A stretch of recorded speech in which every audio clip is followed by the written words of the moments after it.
Questioning your sexuality because of your attraction to me? Great. I don't want to hear it. Hey, what's up? My name is Cade, and today I want to talk about questioning your sexuality after you realize that you might be attracted to a trans person. And I'll tell you coming from my experience as a pansexual trans man, and give you a few examples of what not to do. Why they're kind of inherently transphobic and misogynistic, so let's get right into it. I believe sexuality is fluid. I mean, talking from someone who has come out a good handful of times, like at the very beginning, I came out as maybe questioning being bi when I was like 12 years old. I thought I was a lesbian because of the way that I dressed, very masculine, and then I came out as trans. Now just like I'm very set on like, oh, I'm just attracted to people, so I'm just very pansexual. But I've questioned it over the years, and I don't think there's anything wrong with questioning your own sexuality. I highly encourage it, actually. Ever since I came out as trans, I have heard a common thread of, you make me question my sexuality because of my attraction to you. I used to see it as some type of compliment, but nowadays I just see it as very invalidating and kind of transphobic depending on the circumstance. I feel like most of these examples are pretty presumptuous upon the other person thinking that trans people are just desperate. No one else will like them except that one person, because guess what? Like, trans people are hot and attractive. Let's start out with gold star gays.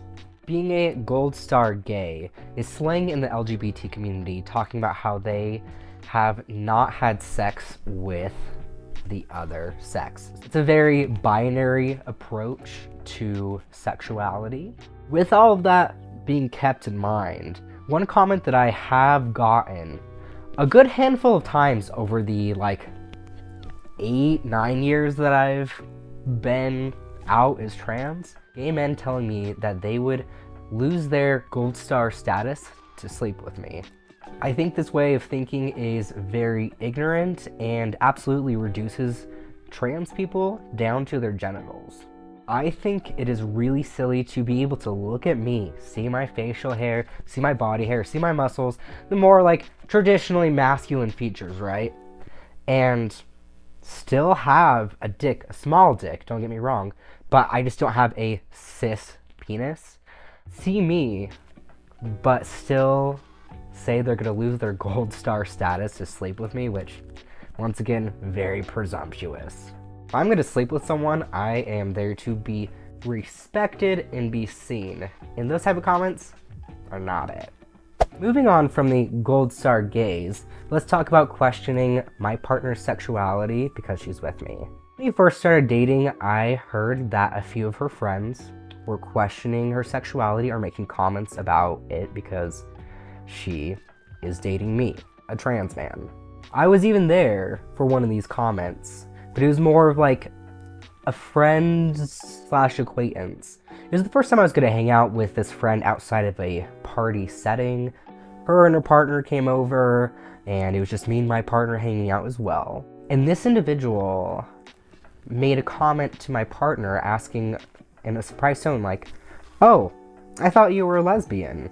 Even though my partner is like bisexual, very clearly has stated all those things. Reducing people down to just their genitals blows my mind. Indirect transphobia is my take on those type of comments. I started out talking about how gold star gay men have talked about wanting to sleep with me to lose their gold star status, but now let's talk about how some women have approached me. Being told by straight women or women that are questioning their sexuality of being bisexual or pansexual, but they're just questioning it. But they're only questioning it because they think I'm hot. Questioning your sexuality because of your attraction to me? Great. I don't want to hear it. Another classic line that I've gotten a lot of times over the years, and if you're trans, I'm sure you've gotten this too at least once. Maybe you're guilty of saying it yourself, depending on who you are.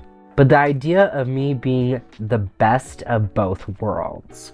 Being the best of both worlds is an extremely loaded statement. Is it the best of both worlds because I am very, very hairy, muscled, like strong, powerful dude? But I also am soft and caring and know how to listen and kind and silly. Is it the best of both worlds because, like, I have a small package and whole still? Like, there's so many things that could be said with the weight of the statement, best of both worlds. It is not a compliment in the slightest.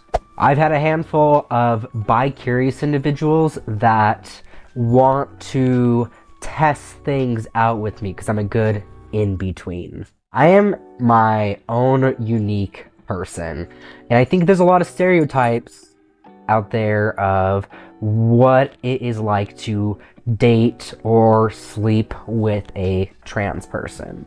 I think a big assumption that's made for trans men is that trans men are all bottoms. Well, if you've seen some of my videos, I literally have a whole playlist talking about different sex ed items around trans men. And guess what?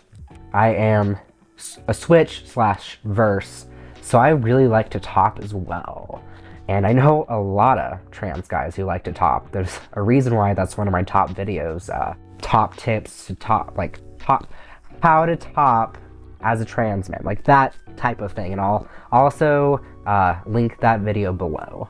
If you are already questioning your sexuality, I recommend questioning what sexuality means to you, especially if you just break it down to what is in someone's pants. Till next time, make sure to follow along so you can see my future videos, and like this one too. Peace.